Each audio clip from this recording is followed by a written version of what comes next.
Family squabbles and culture wars taking over the real conversation. We gonna get into it.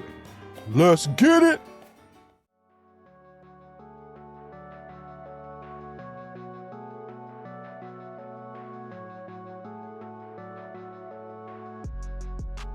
Welcome.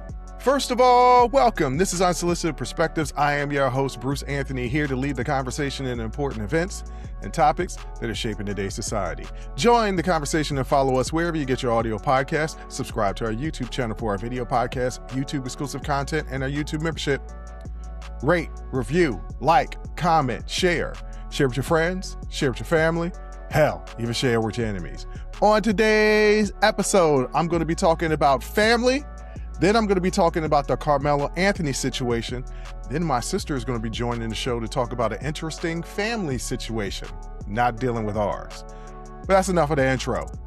Let's get to the show.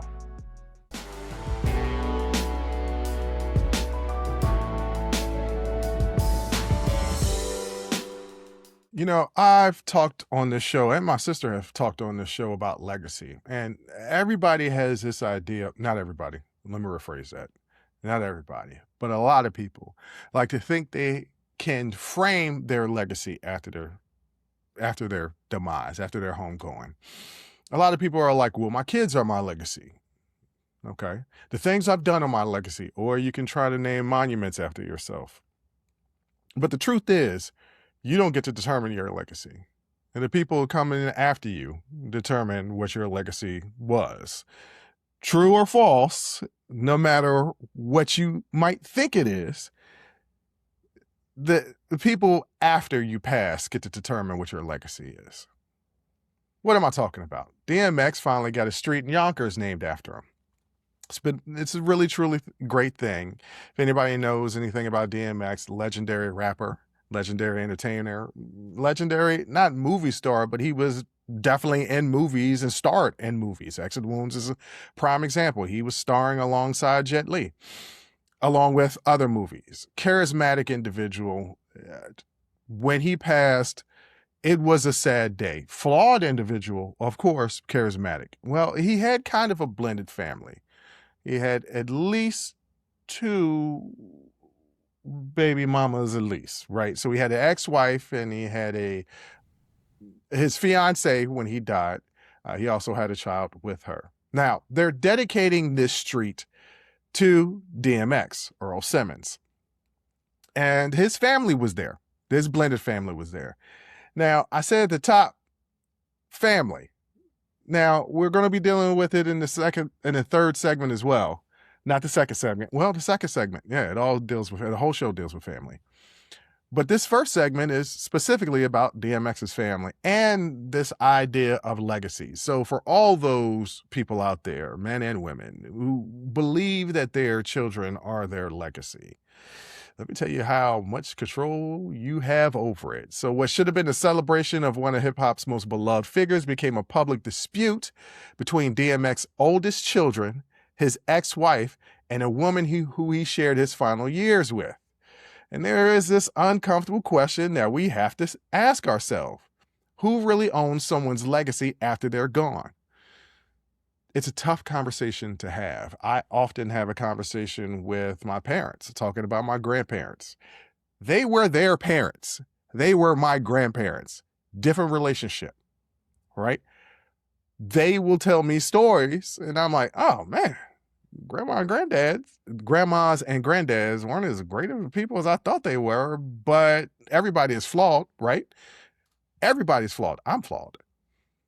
But that doesn't tarnish my image of them. So we would all come at the legacies a little bit different. To me, every single one of my grandparents is just absolutely perfect angels. Like, you can't tell me anything bad about not a one of them. I loved all of them with all of my heart. I feel like I had the greatest grandparents and the most loving grandparents. But once again, they weren't my parents, right? So who controls that legacy? I guess their legacy is all of what we remember them by. And that's really what the answer to this question is. My grandparents didn't have any control over what their legacy was going to be or how they were going to be remembered, nor did they have any control over how long they were going to be remembered. if I have kids one day, they'll never meet my grandparents, who will be their great grandparents. Their memories die essentially with the grandchildren. If you're lucky enough and your grandparents make it to great grandparents, then maybe the great grandchildren, but eventually it's this mythical figure that you hear stories about that you have no connection to. That's eventually what happens. So nobody has control over, one, what their legacy is, and two, how long they'll be remembered. But DMX is getting a street named after him. So it was officially honored in Yonkers, New York, with the street dedication at the corner of School Street and Brook Street. The intersection was renamed Earl DMX Simmons Way. The tribute was approved by the Yonkers City Council and held near the neighborhood where DMX grew up. People in attendance were Yonkers City officials, the founders of the Rough Riders, family members, fans, and community leaders.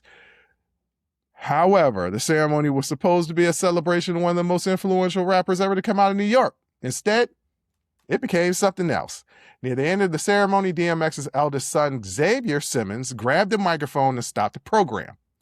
Xavier argued there was, quote, absolutely no way the event should end without hearing from what he called DMX's original entire family. He then brought his mother, Tashera Simmons, and several siblings onto the stage. The moment immediately shifted the attention away from the street dedication and toward the ongoing tensions within the DMX family. Now, who is Tashera? Who Xavier brought up on the stage? For people who don't know, this was DMX's wife for years. She was there before the fame, before the platinum records, before the movies, before the Rough Rider empire became a cultural movement. When people think of DMX's rise, Tashera was present for most of that journey.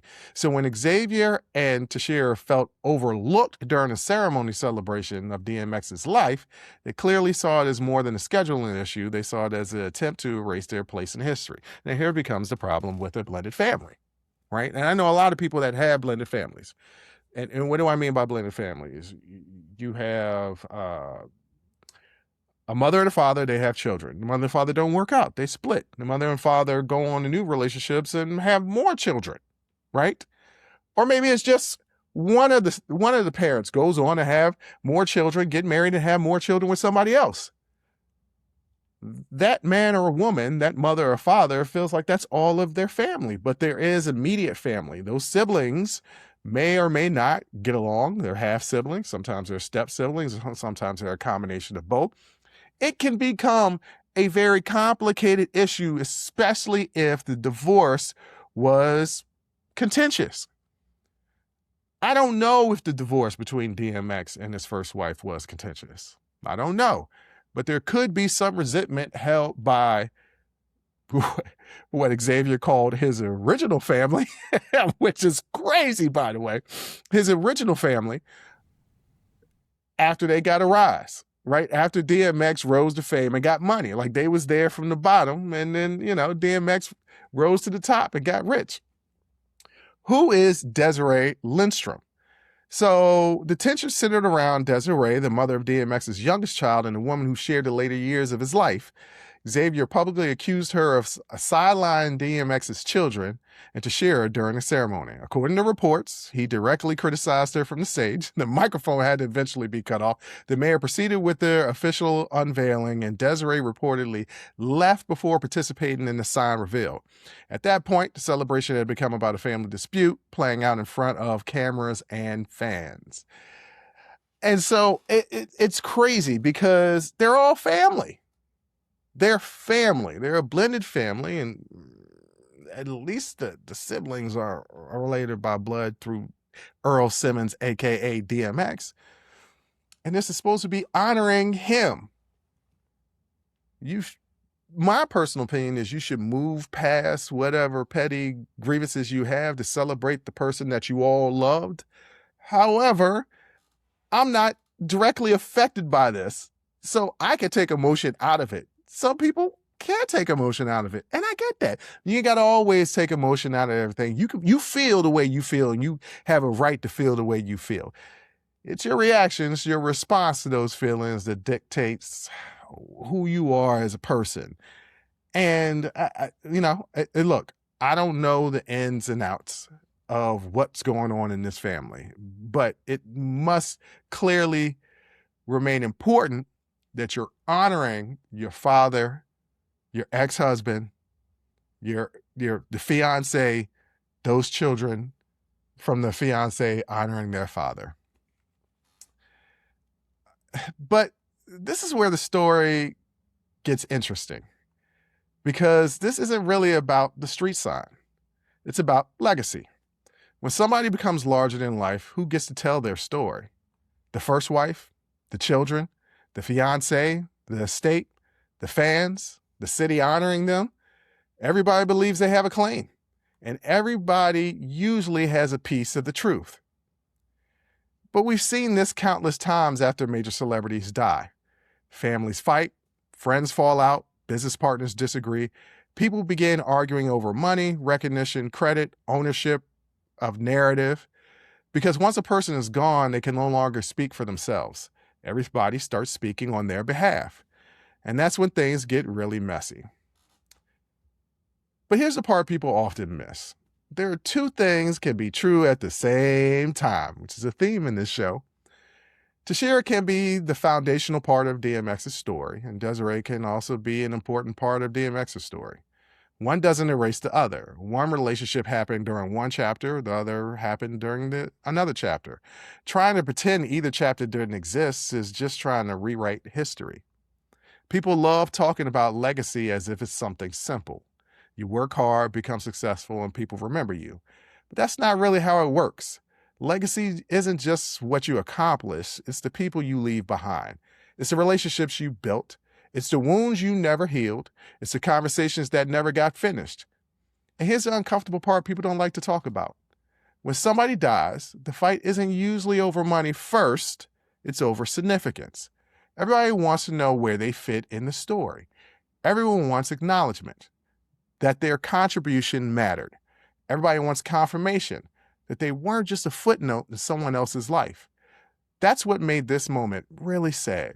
A street named after DMX should have been about Earl Simmons. Instead, it became about the people left behind trying to define what Earl Simmons meant to them.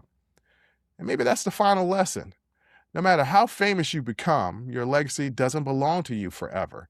Eventually, it belongs to the people who survive you. And if those relationships aren't settled while you're alive, the arguments tend to continue long after you're gone.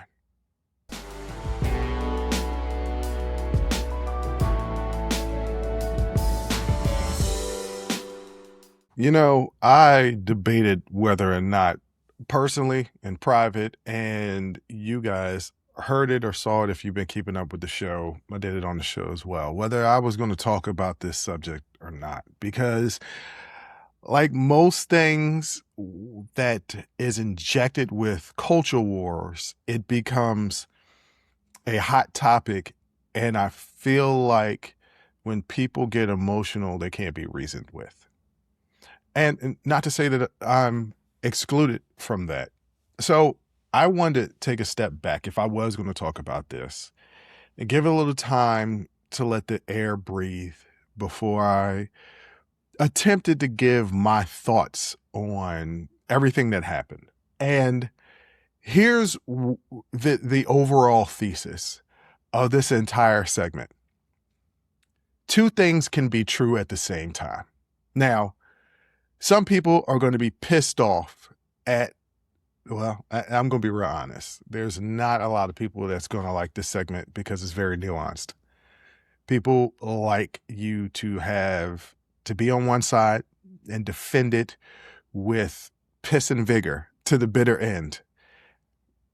But how I live my life is I want to be correct, not right. And I've explained the difference.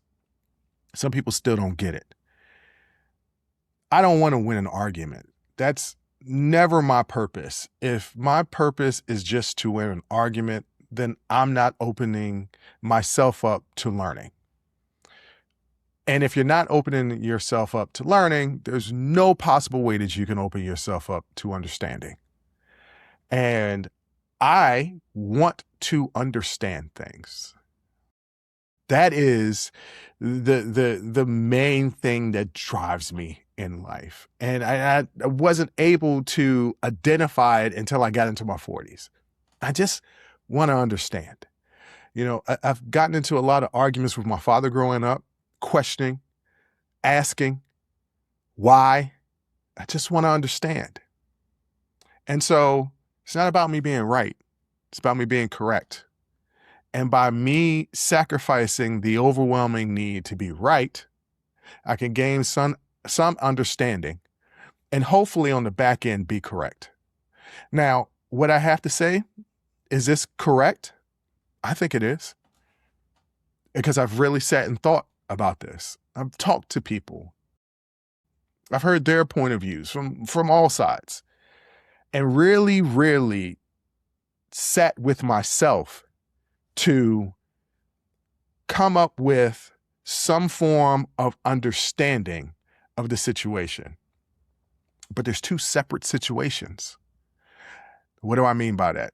Okay, let's focus specifically and clearly on what the absolute facts are, not biases, not opinions, what the absolute facts are.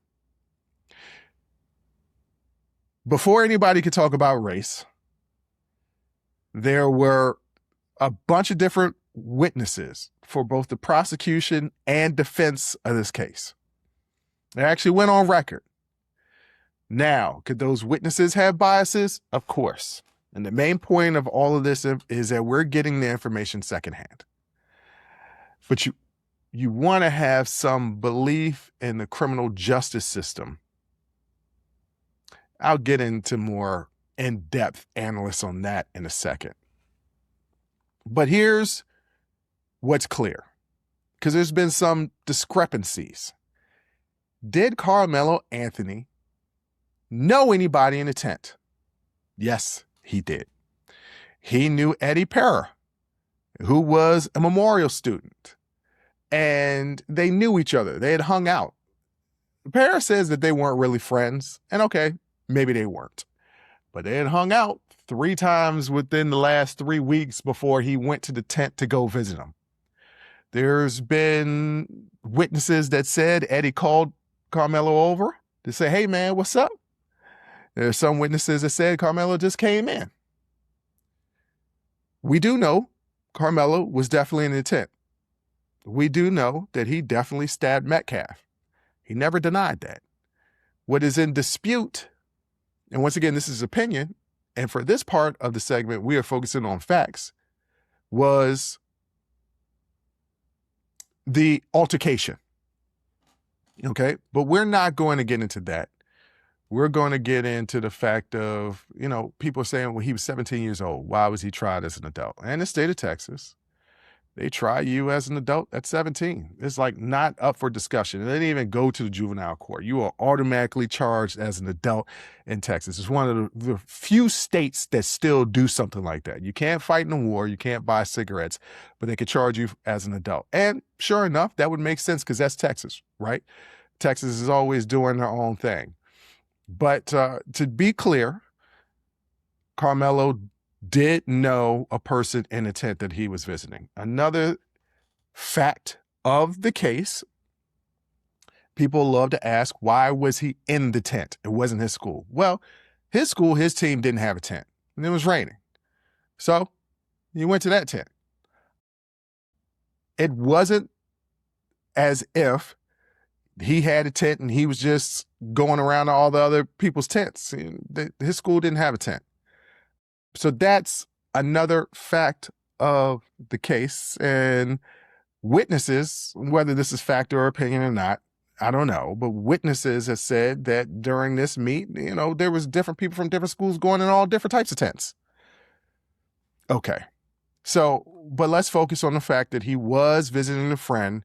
It wasn't like he didn't know anybody in the tent. Okay. Even though Eddie Perra said, we know each other, but we ain't really friends like that. And that may very well be the truth and the case. perception, reality, maybe Karmelo thought they were friends. Maybe, look, there's a lot of people out there in the world that think I'm their friend, and I'm not. I'm friendly with them, but I'm not their friend. So I'm not going to combat that.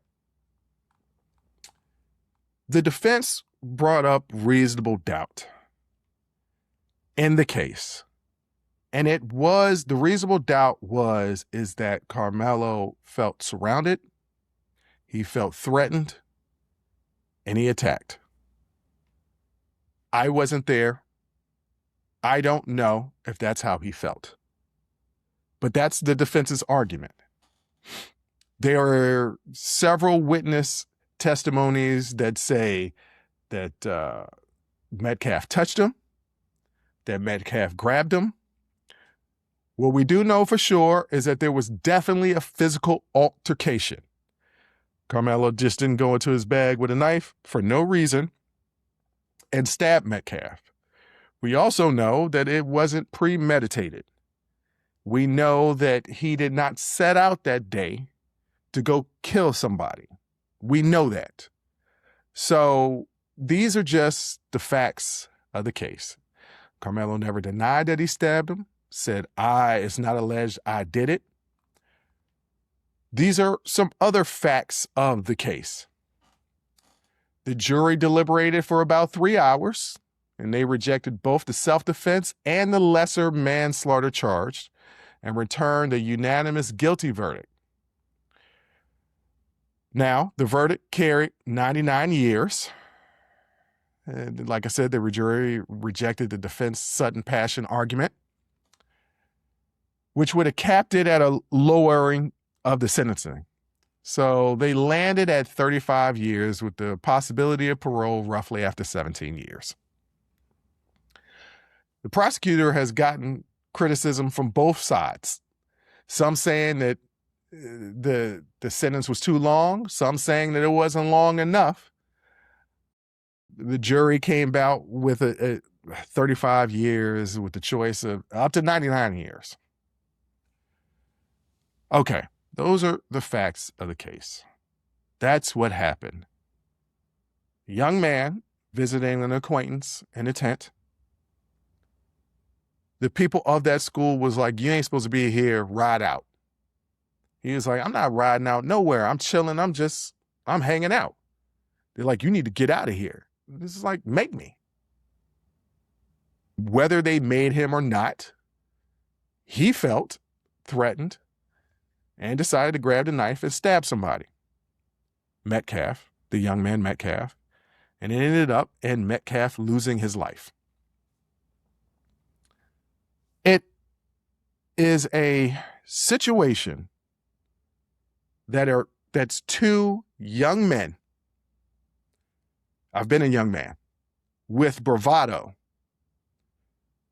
neither one wanting to back down, which typically in my day would end up in fisticuffs. Every now and then it would end up in maybe some knife play or gunshots, but those were typically in situations where people were scared and reacting. Most people don't want to go there, right? That's not how they want to respond to situations. But the male ego is a monster. So that's the facts of the case. That's what actually happened. People are arguing whether he should have been in the tent or not. I don't know. Some people are saying, hey, it was not uncommon for different schools to go in other tents. Some people are saying he shouldn't have been in the school's tent, that it wasn't his school. I don't know. What I do know is there was an altercation that ended in the loss of life. That's not really the story, though. It should be the focus. That should be the focus. But that's not where the story went after that. And the reason why I've been hesitant to talk about it is because what is a simple matter of something that happens every day in life, two people having an altercation that unfortunately ends in a loss of life. This is not me being hyperbolic. This happens every day. What this situation that happened, this tragic situation that happened, turned into something far bigger than what it should have been. The focus should have been on two families, lost family members, one to death, one to imprisonment and adulthood for something that was stupid. That should be the theme of this situation. It should be a learning experience to young folks. Don't be dumb. But instead, it was the adults who were dumb. What do I mean? Nobody in that tent was on trial for being black or white. But a lot of people outside damn sure made sure that this case couldn't stay alive without focusing on the fact that there's a young black man and a young white man. And to be fair, there is some racial aspects outside of Karmelo being black and Metcalf being white. There are some other racial components. One of the biggest ones is there were no black people on this 12-person jury. They had a pick of 500 people. Prosecutors struck the last 3 black jurors, and a Batson challenge from the defense was denied after prosecutors argued the strikes were for race-neutral reasons. The Batson challenge is the challenge that you are striking down jurors because of racial makeup, right? And their reasoning, the prosecution's reason was striking them down is because they said that they were educators. And the defense's comeback was one of the white jurors was an educator, was an esthetician teaching adults, but still an educator. And based on the fact that they were educators, and that was the basis of their argument, that this juror shouldn't have been allowed in. But some reason, these 3 black jurors were disqualified. So it was not an all-white jury, but there were no black people on this jury. And it is, Collin County is majority white, but it's like 35% black. So there's definitely a racial component to the fact that there was nobody that was black on that jury. And most people who aren't black would say, well, what's the difference? People don't see color. That's bullshit. Okay. People that say that they don't see race are lying to themselves. What they're trying to say is, I don't see race as an indicator of my actions or interactions with a person. And while they want that to be true, I have learned in my almost 46 years of life that is not the case. People see color. That's just what it is. It doesn't have to be a negative or a positive thing. I'm a black man. Notice what I said. Black man. Black comes first. It comes first. And anybody describing me would describe me as a black man. If you're just like, oh, he's a guy, he's about 6'4", 240. And we're like, what? Okay, 6'4". What is his nationality? Oh, he's black. Why didn't you just say that at the top? Or, I don't see race. Bullshit. You saw it. He's a black man. It's okay to say that. So the idea that people don't see race and don't interject themselves based on their racial makeup and the decisions that they make and the interactions that they have in life, especially in this country, is all a crock of shit. Don't say that. You're lying to yourself. And anybody that say, no, it's not true, you're lying to yourself. Ask those people around you, because it seems like you're not being a good judge of character on your own. How else were there adults acting like jerks? Well, you had the media, right? What should have also been a focus on 2 teenage boys getting into an altercation that tragically resulted in a loss of life. That should have been the focus. But it couldn't be Fox. It couldn't be Newsmax. It couldn't be any of these conservative news networks without trying to interject culture wars. I saw something similar recently because Obama just opened up his presidential library, and they're calling Obama the most divisive president that we've ever seen.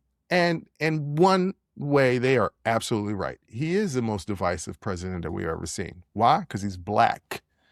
And you didn't want him there in the first place. Nothing that he actually did was divisive. You want to know who is the most divisive? The person currently in office. You want to know what else is also divisive? The media tent and the representation of what they do and how they're framing it. Fox, the correspondent reported shockingly racially charged comments outside the courthouse, including a supporter calling the verdict a legal lynching. Now, a person would probably say that because there were no black people on the jury. I'm going to get more into that later. But you see what they're saying, right? Right there, you see the picture that they're painting. Black people or people that are supporting Karmelo, who happens to be black, are saying this is a legal lynching.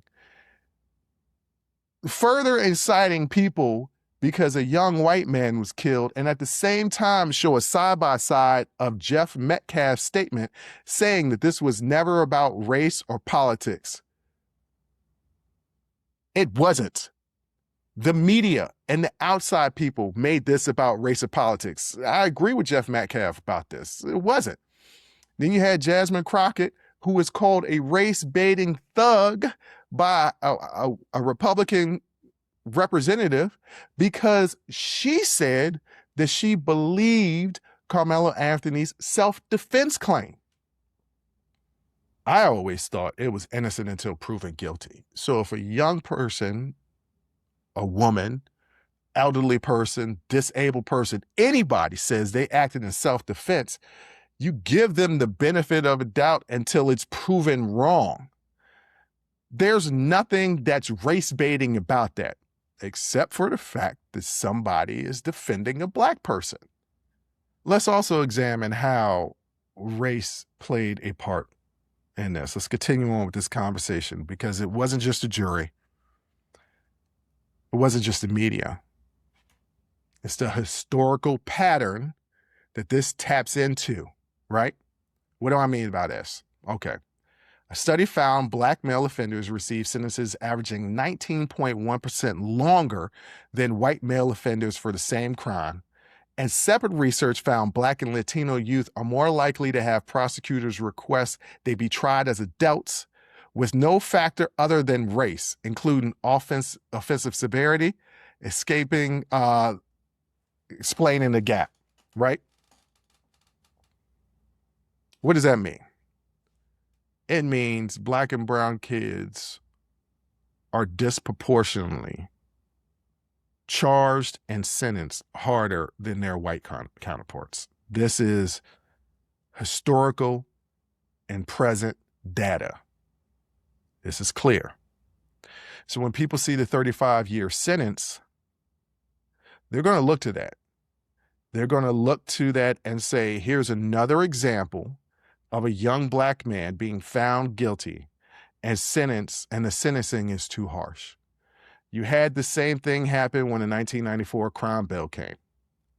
And yes, there were a lot of black people and in the Congressional Black Caucus who wanted that crime bill, who did not see that there was going to be a disparity between black prisoners and white prisoners and how much time that they got.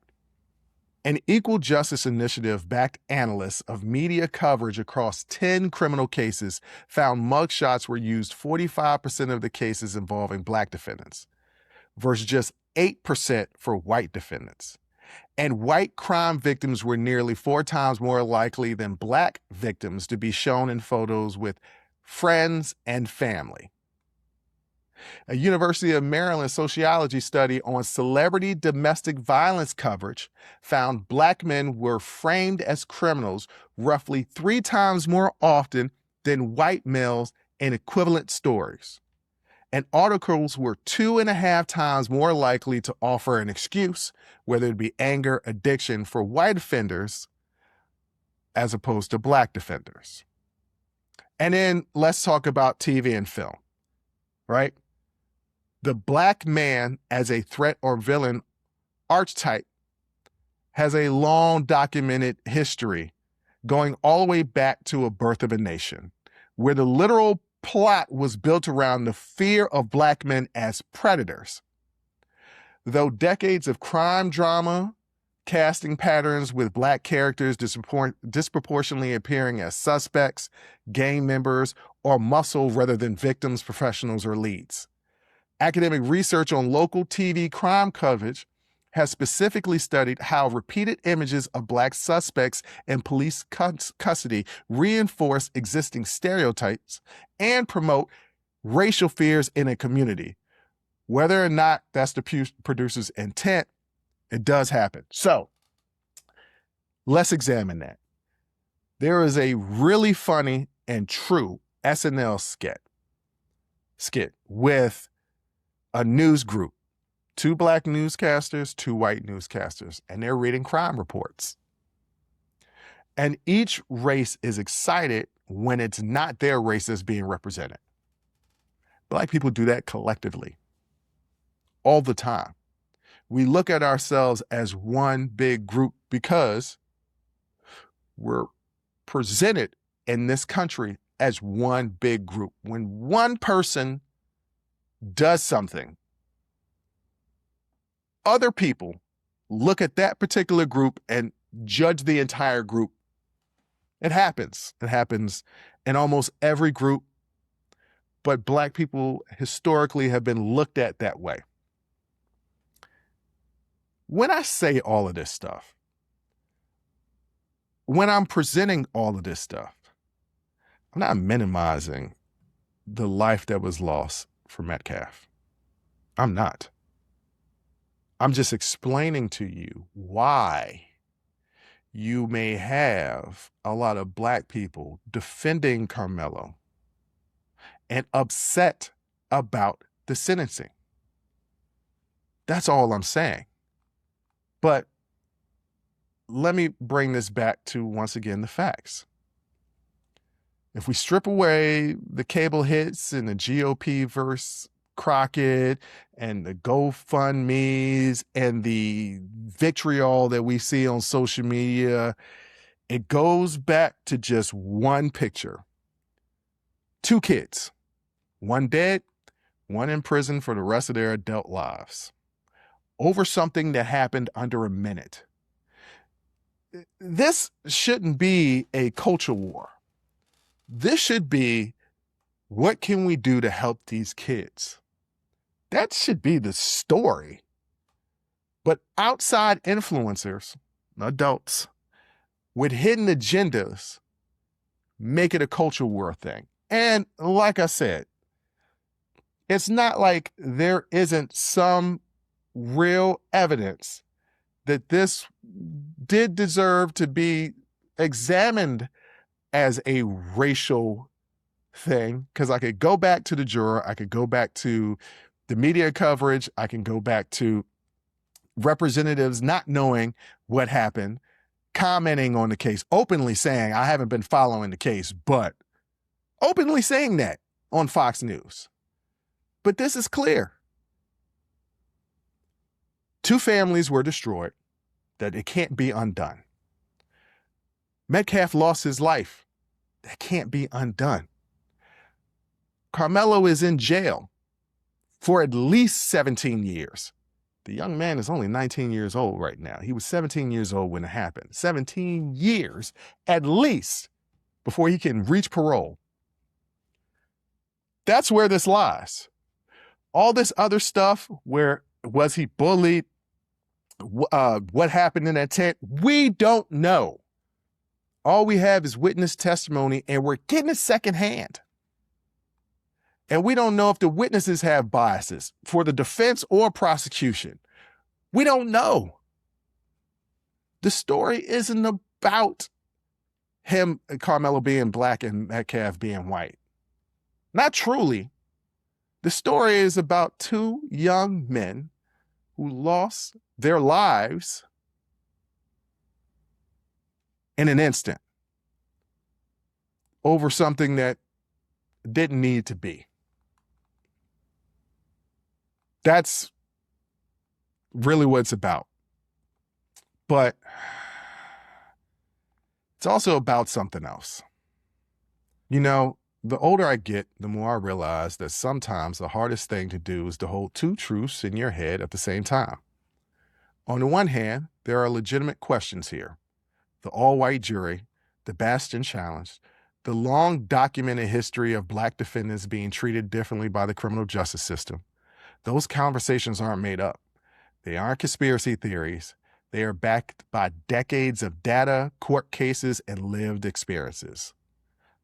But on the other hand, we can't let history become a shortcut that allows us to stop looking at the facts in front of us. And before I go any further, I think it's only fair that I acknowledge my own bias, because I have one. As a Black man, and once upon a time, as a young Black man, there's a part of me that naturally wants to take Karmelo's side. I've been in situations where I felt threatened. I've been in situations where I felt outnumbered. I've been in situations where I felt like I had to stand up for myself because nobody else was going to do it. I lived in Lynchburg, Virginia. I went to high school there. I got into a fight with a white kid who called me the N-word. So when I hear people say, why didn't he just leave? There's a part of me that immediately understands why somebody might say, nobody's going to tell me where I can and can't be. And that reaction doesn't come from nowhere.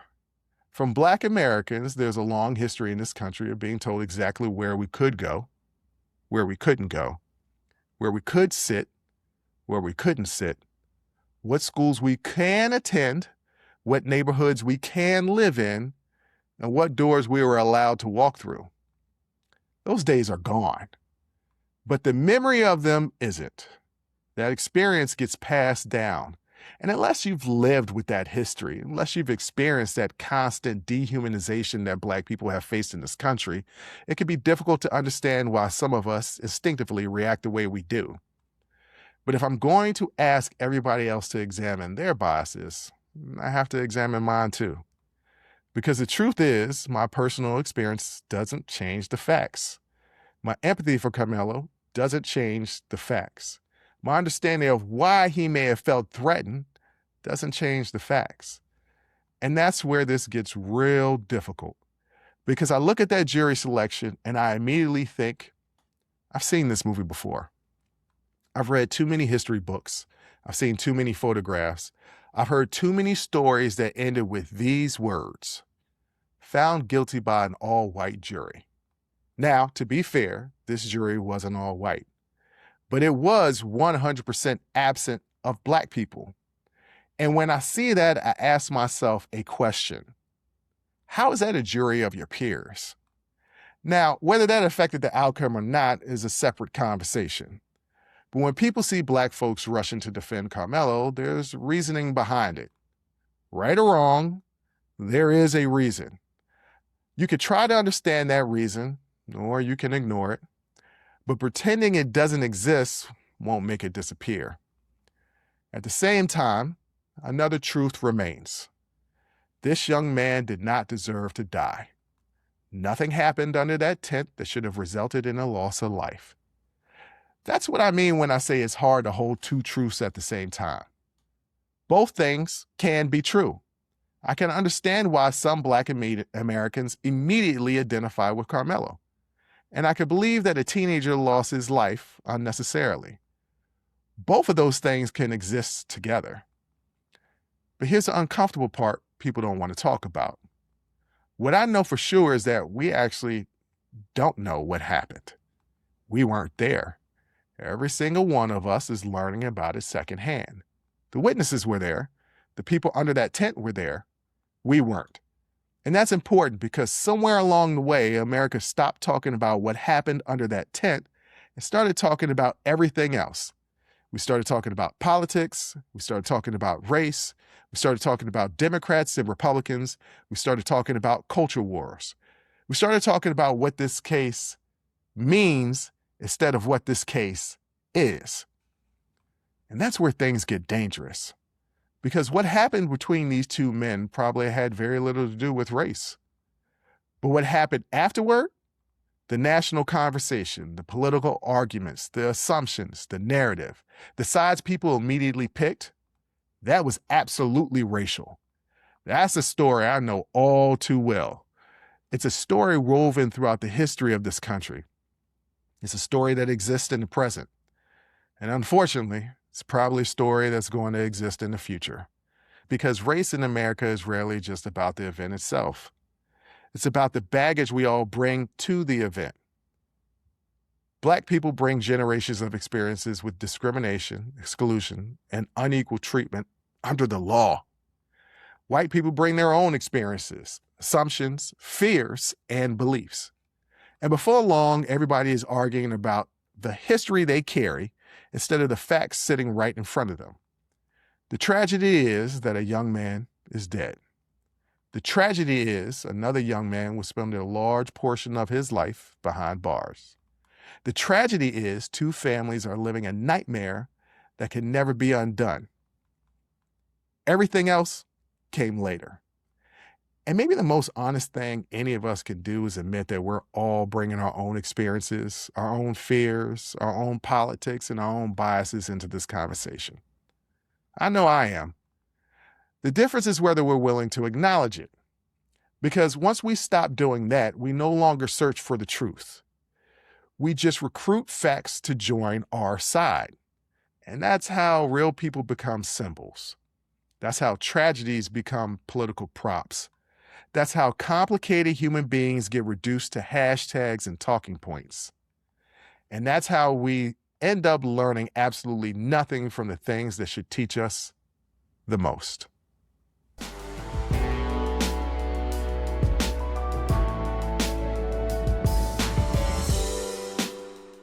All right, ladies and gentlemen, I wanted to welcome my sister onto the show for this third segment because I wanted to tell my sister this story. It's a family story, not our family story. I swear to y'all, this is not has nothing to do with us.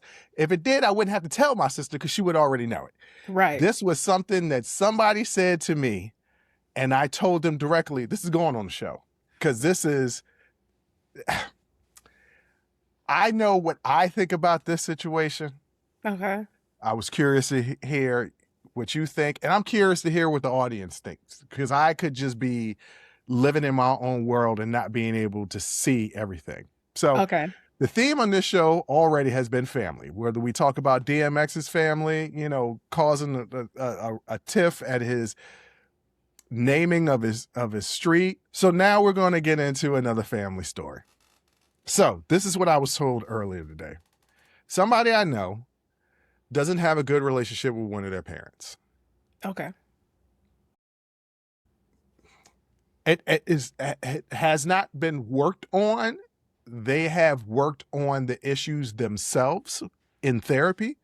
Okay. And I said, hey, that's a fantastic start. And sometimes your parents are who your parents are and they ain't gonna change. So you just have to deal with the past and live on with the past. But it's just one of their parents. The other parent, they absolutely adore. So are their parents still together? Parents are still together. Okay. So the parents are still together. Okay. And I told them, I was like, look, you know, you're on the outside on this one, right? Because the parent that you do like, they know that you don't like the other parent. But they've been vocal about that. They've been vocal about the issues that they've always had, right? Okay. And I was like, you're on the outs because a parent is always going to choose their partner over their child because that was a choice. I mean, it's all a choice, but that's supposed to be the first bond. So yeah, this person is going on vacation for the 4th of July. Mm-hmm. And the parents had asked earlier if they could park their car at this person's house, their child's house, so that they could go see the fireworks. Because where the fireworks are, it's closer to that person's house than their house. Okay. And the person was like, yeah, sure, no problem. You park at my building all the time. This is before that they were leaving. Okay. The person decides to go on vacation and tells their one parent that they're good with, hey, I'm not going to be around, but you can still park at my place. Is no big deal. Okay. They assumed that when they told one parent, the parent would tell the other parent. Okay. And the other parent that they're not really cool with was like, I didn't know anything about this. What does this change materially at all? Here's where Okay. things change. Okay. So the parents were like, okay, well, can we still park at your place? This person was like, yes, of course. Well, they were like, well, what if you're not going to be there? What if we need to go to the bathroom or something like that to get into your place? Are you going to leave us the keys or something? The person said, oh, I'm not allowing you in my place. There are bathrooms in the lobby of my building. You can use the bathrooms. This is right before Father's Day, right? Okay. So the parents cancel Father's Day plans. Parents said, don't even send a gift. Don't worry about it. The person got upset, like, what the hell is y'all problem? Y'all are rearranging what I had planned this weekend for Father's Day, all because I won't let y'all use my place. Now, this is the story. I have my opinions. Basically, the story is that this person does not want their family in their place when they are not there. Doesn't mind if they are there. They can come over. They come over all the time. School's not a problem. Yeah. But when they are not there, they don't want their family anywhere near their place. So I present to you. Well, not anywhere near. They can still park.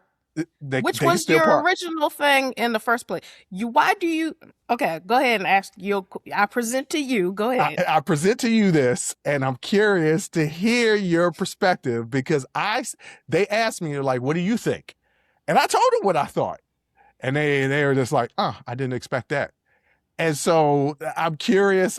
You say what you think, and then I'll tell you what I said.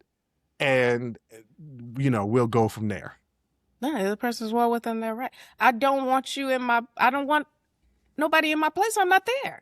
I get it. First of all, the whole thing about being upset that I'm not going to be there in the first place lets me know y'all was planning on accessing my apartment like that, or my space, my home, whatever. Like that lets me know, because I already said, hey, I'm not going to be there, but y'all are still free to park. So nothing has materially changed. You are still, your plans to park are still your plans. Like nothing has changed. It's just you will not have access to my place because I'm not going to be there. Right. Will you want to leave us a key? Absolutely not. Do you have a key now? They do not. Okay, well then why would I leave you one? You didn't have one in the first place. So that don't even make sense. You wanted a place to park. I'm providing you that. Why? What if we have to go to the bathroom? There's a million different, you can throw a rock and hit a toilet. Like, I don't understand. That's something you make up because they wanted access to your place for some reason. And that's such a made up thing. Oh, if we have to use the bathroom. Please. If this is in the DMV, there's plenty of porta potties when you go on the mall to watch fireworks or wherever they decided to go to watch fireworks. There's plenty of porta potties. You probably gonna get something to eat. You could go in the restaurant. And yes, my building also has bathrooms in the lobby. Like, no, like, I would be questioning, why would you need to go to the bathroom? What? Go to the bathroom in the lobby. Huh. Okay. No. All right. No. It's their place. Yes. And if they don't want anyone in their place when they're not home, they're well within their right to say, I don't think that's unreasonable. So this is what I told them. I said, oh, you're wrong. I was like, yes, you have every right to not want somebody in your place. I get that. That's your right. This is family, though. like, nope. If your parents who are, so I immediately put myself in it. And there was like, there's no way in hell that I would ever say, hey, mom, dad, go use the public bathroom. You can't use my bathroom. They are not there. But then I Right. had to realize my relationship with my parents is different. I wouldn't And have any problem with them they have been in my house without me being here. Like everybody that's has been at your house without you being there. Okay. yes, Everybody has. yes. Your house is an open door policy. So I Yes. come into it with that aspect. So it is difficult for Yeah. me to take myself out of that, even though I get on people all the time. It's not about you. Take yourself out of it and look at the full picture. It's still tough to me, no matter how my relationship is with one parent, not both of them, it's just one parent, that I wouldn't allow them access to my place because it's convenient for them, especially when I'm going to be gone. Where the person was adamant. They was like, I don't want anybody in my place without me being there. And I was like, No. okay, all right. I get it, but Yeah. No. I don't I want didn't I get it. don't I know. get it, but I didn't get it. You have to take yourself out of it. Like me personally, this is a non-issue because my parents can get into my home. Like at Mm-hmm. any time, they got the door code, so Mm-hmm. it's not.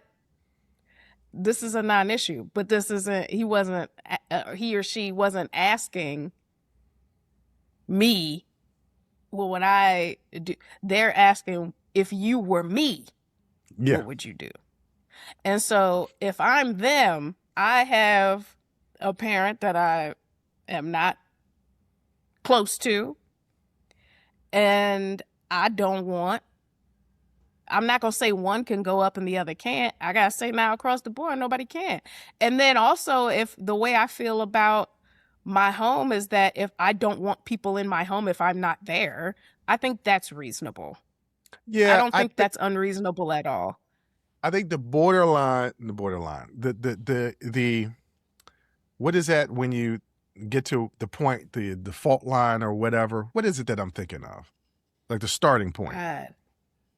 Okay, let's just go with starting point. Starting point works. The Sure. starting point in all of this is this person don't want nobody in their house when they're not there, no matter who they are. Right. It might be God. Right. They might not allow God in the house when they not there, right? So understanding that they want that type of privacy, I kind of got it. I called them out on the fact that I was like, but your partner has access to your place and you don't think nothing of it. But they corrected me and they were like, nope, they don't have access to my place like that. And if I'm out of town, they can't just be staying at my place. I said, okay, Yeah. you like that across the board. I get it. And then I had to go back and I had to be like, look, I wouldn't do it. I would handle it differently, but I understand why you are. I get it. That's just not how I would do things. So if you're asking me if you're right or wrong, I don't think you're right or wrong. I think you teeter in that line, but I did say eventually one or two things is going to have to happen in this relationship, because what you're forcing the parent that you're good with is you're forcing them to choose.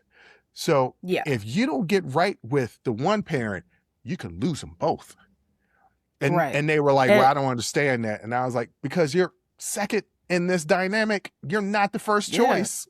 The first choice is the person that they spend their life with. Yes. The person I've chose to spend my life with. When you have children, you making a choice to raise them and then let them go off into the world. Right. That is not you're not choosing to spend your life with your children. Now, some of y'all don't understand that. Some of them and don't. Won't cut the cord.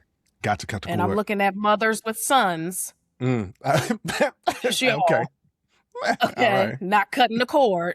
Okay. Look, some of these mothers with sons, like, I know our mother would never, she lets y'all live y'all lives, like, but some of these mothers with sons, it's like, okay, cut the cord. Cut the cord. Like, yeah, that's her partner. And or his partner. I don't know which parent, but like, that's their partner.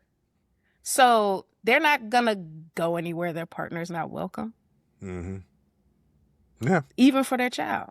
So yes, you do have to figure out a way to navigate this situation if you want both of your parents in your life. But setting a boundary about your home that you pay the bills for, and that's not unreasonable at all. I don't think you should feel not the asshole. Like, you're just not like Okay. All right. you're just not. Yeah, When you I didn't tell do this anything person, wrong. But when do I but see this I person I'll again? I see this person. I think I see this person later on this week. I'm gonna tell them. I'm gonna be like, yeah. hey, look, my sister defended you because Yeah, I not was the asshole. crushing them. But I was crushing them. But I will tell you, it's tough when it is your parents Mhm. to set boundaries that are applicable to everyone, and letting your parents know that you are included in everyone. Sometimes parents can feel like they have special exemptions, and like sometimes maybe, but not in this instance. This Mhm. is a boundary I have with everyone. No one is exempt from this boundary. Wow. I don't know if you heard that. Yeah, I heard that. What was that, Ronnie? Yeah, that Roscoe snoring like he just worked a double shift. Look, He's on that literally done nothing all day. on that note, look, we gonna wrap up this episode because Roscoe is saying, hey, that's the end of that. Look, I want to thank my sister for coming on, joining the show. For the person that told me the story that I know is listening, know is watching, they had your back. I don't know when you gonna see or listen to this. My sister had your back.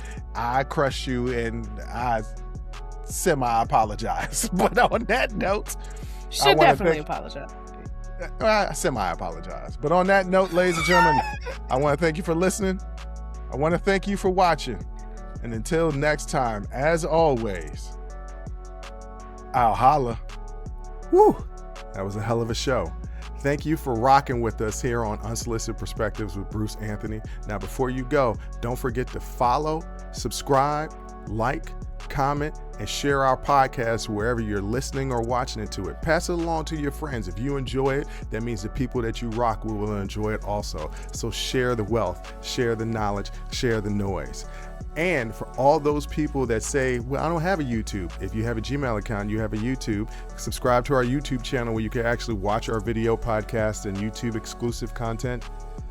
But the real party is on our Patreon page, After Hours Uncensored and Talking Straight-ish. After Hours Uncensored is another show with my sister. And once again, the key word there is uncensored. Those are exclusively on our Patreon page. Jump onto our website at unsolicitedperspective.com for all things us. That's where you can get all of our audio, video, our blogs, and even buy our merch. And if you really feel generous and want to help us out, you can donate on our donations page.